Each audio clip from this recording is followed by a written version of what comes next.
தமிழக மக்களுக்கு என்னுடைய வணக்கம், என்னுடைய நன்றி. நீங்கள் ஒரு பெரிய நம்பிக்கையில் விஜய்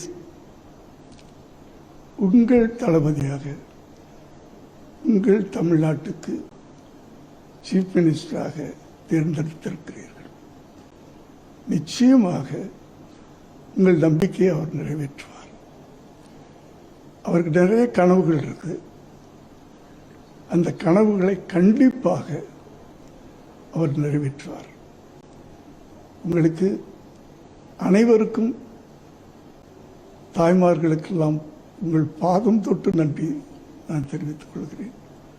தோழர்களுக்கும் நண்பர்களுக்கும் என் பிள்ளைகளுக்கும் அத்தனை பேரும் அவர்களுக்கெல்லாம் என்னுடைய வாழ்த்துக்களை தெரிவித்துக் கொள்கிறேன்.